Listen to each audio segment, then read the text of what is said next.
First of all, I got elected to the Rhode Island State Legislature at the age of 21 as the youngest member of the State House. And then I got elected to the United States Congress at the age of 27 as the youngest member of the United States Congress. And then I got elected in the Democratic leadership at the age of 31 as the youngest member of Democratic leadership. And I just want to tell you, none of it had to do with my last name being Kennedy whatsoever.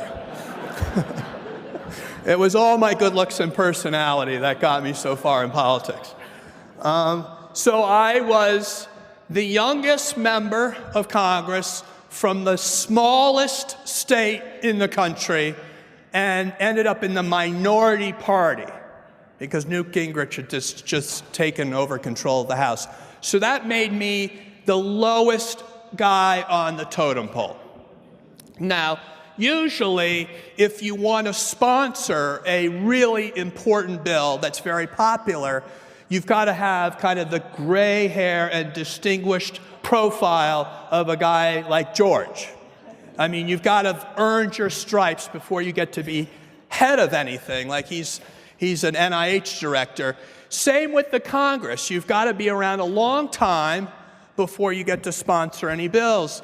Hence, my late father, Senator Edward Kennedy, was sponsor of perhaps more important pieces of domestic legislation than any other U.S. senator in American history because he was chairman of the principal committee on domestic legislation. And so as chairman, he could put his name first on any major bill. And if his name wasn't first, it was by design. It was like he said to Tom Harkin, I know you care about disabilities. I'll let you be the sponsor of the Americans with Disability Act. And that's why my dad was so popular. He didn't mind sharing the credit with others in the Senate, and he became very respected as a result. So I say all that because it should surprise you that as the youngest member from the smallest state in the minority party, that I got to put my name first on a bill called the Mental Health Parity and Addiction Equity Act. Because, you see, when I got to Congress, I had already sponsored parity in Rhode Island, but I thought if I was lucky, just like in Rhode Island, I was number 35 at a House of Representatives 100. I was so proud I made it in the top 50 co-sponsors in Rhode Island. But when I got to Congress, I was saying, I'll be lucky if I make it in the top 200. Because, there's 435 members of Congress. I thought, given the state of addiction and alcoholism in this country, there would be a sizable number of people signing on. I'd have to be way down the list. So you can imagine my surprise when the clerk of the House, when I asked, could I sign on to the Parity Act, she said, you know what, not only can you sign on, but you can be the sponsor of it. So that just tells you how many people were rushing to put their name first on a piece of legislation that had the words mental health and furthermore had addiction. That was the really tough part, my friends. So we came to the end of the cycle to try to get this bill formed, and because of the untimely death of Paul Wellstone, my late father became the sponsor of the parity law on the Democratic side in the Senate, along with Pete Domenici, and I became the sponsor in the House along with Jim Ramstad, and the two bills were diametrically opposed. So all of you who do therapy and help people understand the relationship with their parents can understand how interesting this dynamic was. That here I was, the son of a guy that used to tell my brother all I needed was a good swift kick in the ass. And here I was in the House bill saying that, affective disorders, addictions ought to be covered in the Mental Health Parity and Addiction Equity Act because, they're real illnesses and diseases. And yet, all the mental health community which encompassed the addictions community, was on my father's side. Practically everybody. Because they were so beaten down, they wanted a bill, not the bill. Because they were concerned, as Pete Domenici said, that if we add those addicts to this bill, that's the poison pill that's going to bring down our chance to finally have parity for those with biologically based disorders. Do you guys remember this? This was just less than 5 years ago, about 5.5 years ago, this country was arguing as a nation whether to include addictions in the main law that was supposed to be about covering brain illnesses. There was still a division, and most of the advocacy was against it. I'm just here to tell you the way things are. So the fact that I'm sitting here with my fellow Rhode Islander, Stu Gitlow, who's about to launch, as you've already done, the fact that addiction medicine can finally be part of the House of Medicine. Isn't that a fantastic thing?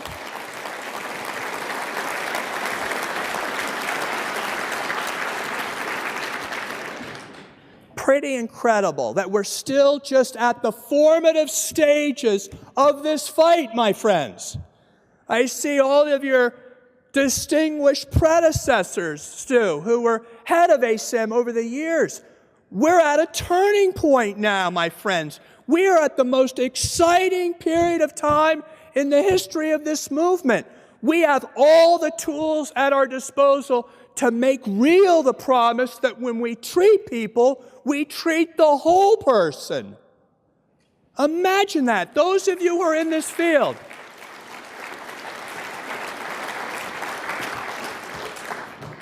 It's incredible. So I left Congress and I moved to Atlantic City, New Jersey as a confirmed alcoholic and addict. I thought, what a great place to do my recovery. And I'm proud to say I had the longest period of continuous sobriety in Atlantic City, New Jersey.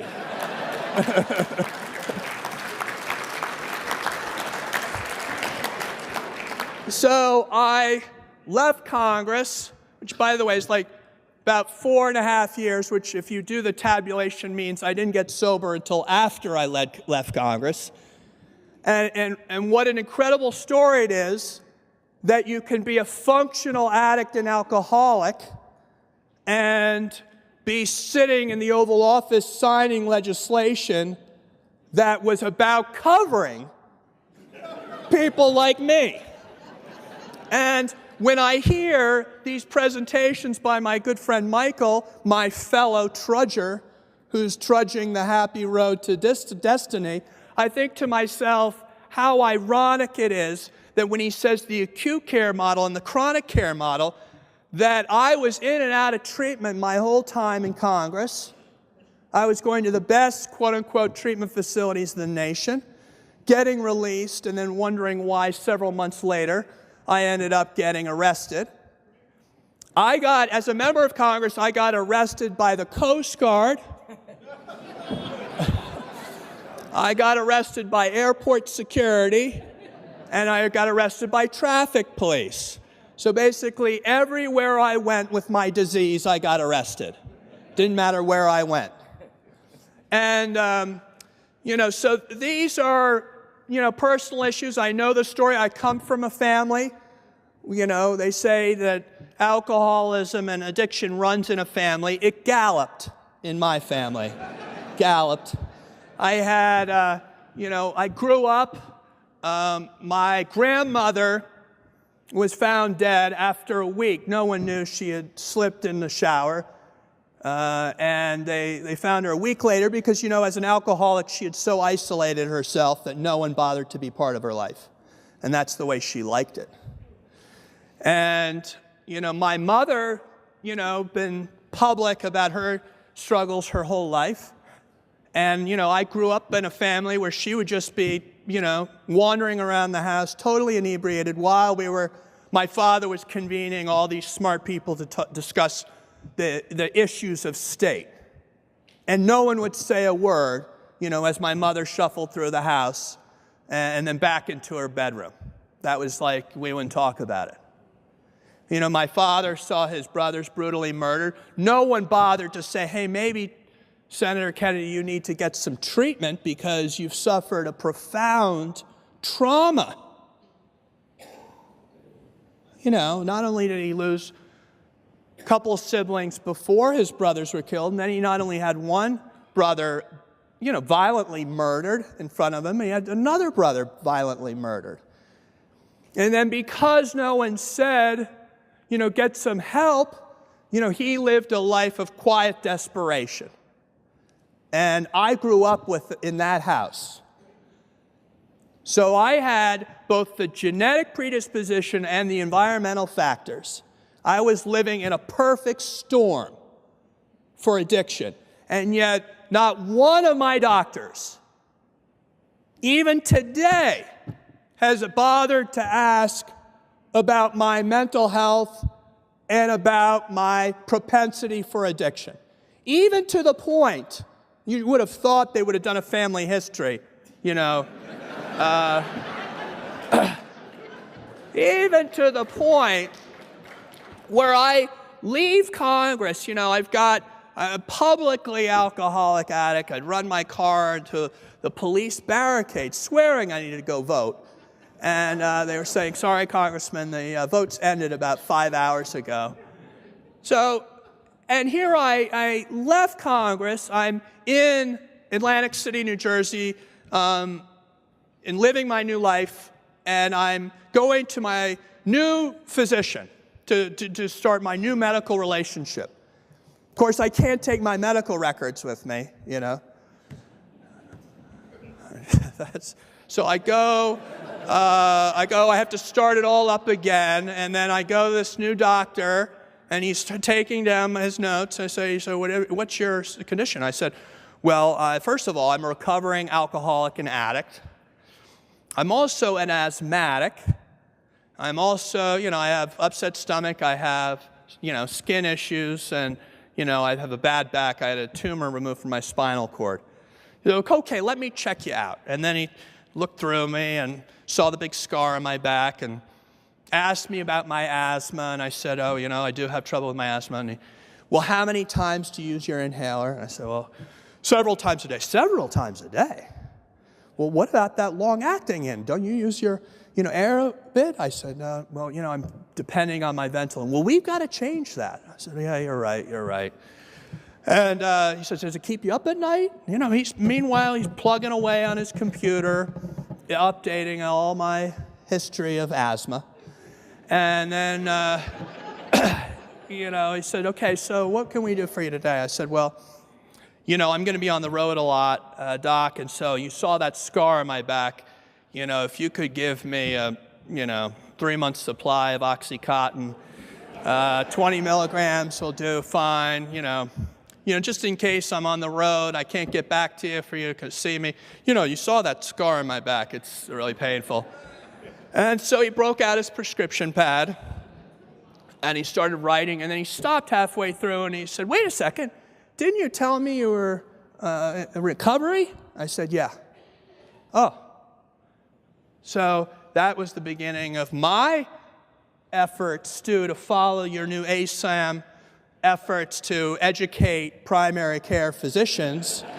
I just want to let you know I'm already a member of ASAM in spirit because I'm trying to educate primary care.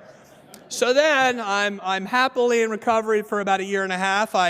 I'm putting the ping pong table together for my nieces and nephew because they were coming over to play.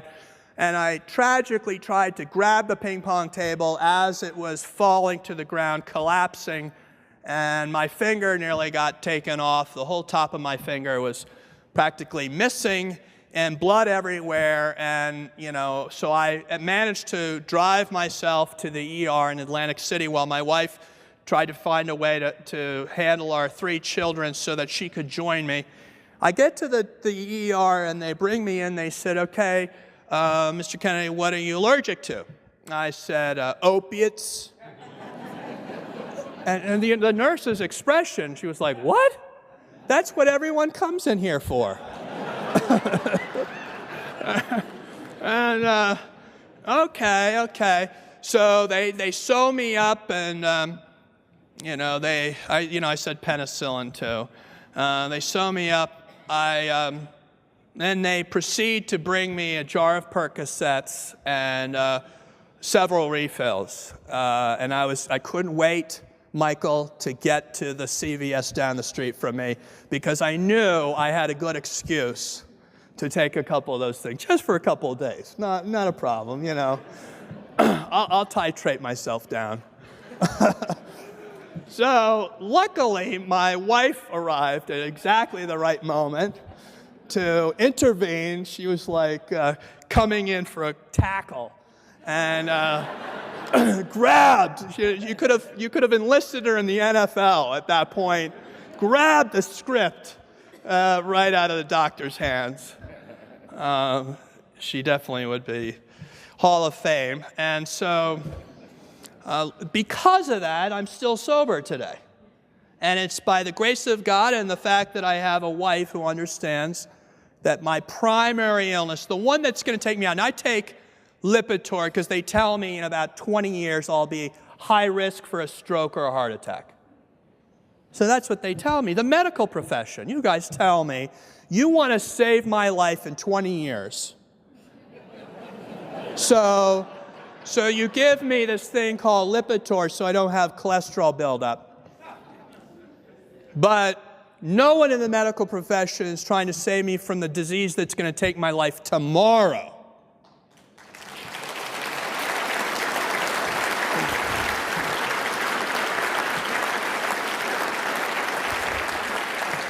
So anyway, I left Congress.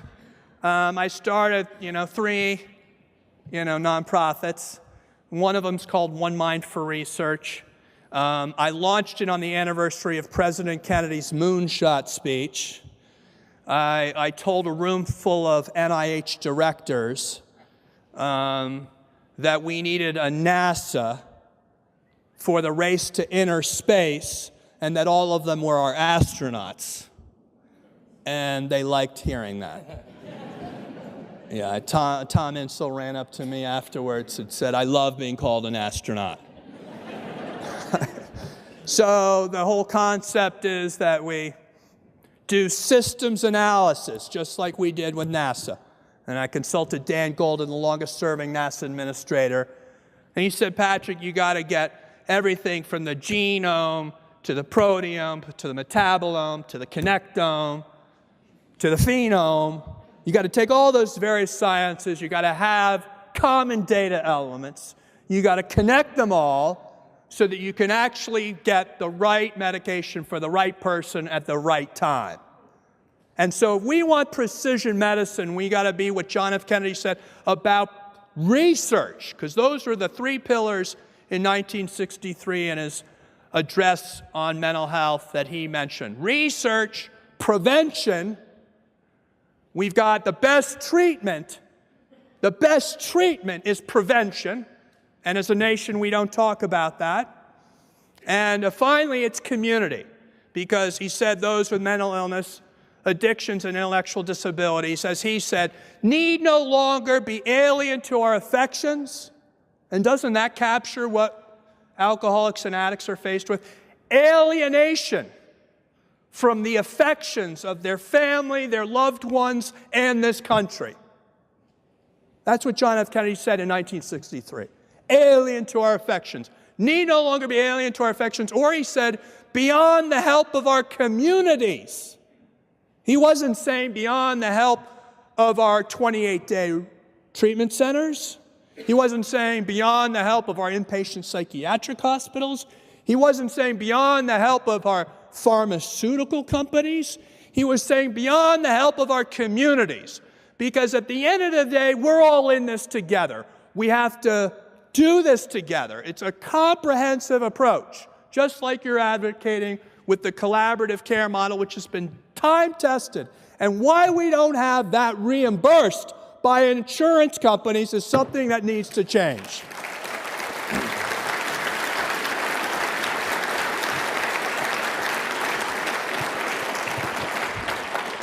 So I put a 4-star general in charge of that because I figured everyone will get out of their turf battle if they've got the guy that rolled into Baghdad and knows how to roll over bureaucracy too, putting everybody together on behalf of our signature wounds of war, which, by the way, have the symptoms that we're talking about here at this conference. And wouldn't it be nice if we made this about also saving our returning heroes? So General Pete Corelli's had a one mind. Then we created the Kennedy Forum on the anniversary of John F. Kennedy's signing the Community Mental Health Act. And that is charged with number one. We have 5 pillars, but I'll just tell you about the first one because I'm running out of time.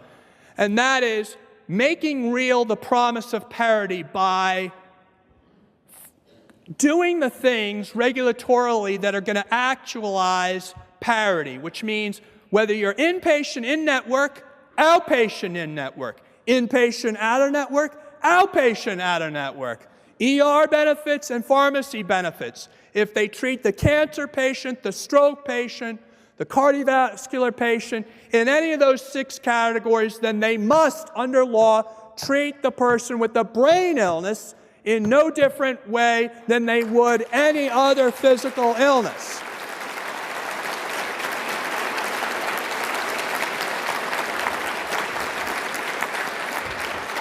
And the only way they're going to do that is if we know how they make medical utilization review decisions and medical necessity determinations, how they apply those criteria to every decision they make. So today, I'm joining with all of you to make sure that when the ERISA regulations go out on plan disclosures, that no self-insured plan in this country, which covers over half of the coverage in this country, can operate without fully disclosing how they make medical utilization review decisions and applying those not only on the physical side, but to see how the physical side correlates with the mental health and addiction side so that we can be sure that the federal law is being enforced, because it can't be enforced if we first don't know the data upon which we will make our case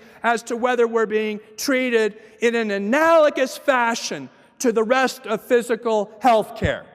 And that's our job.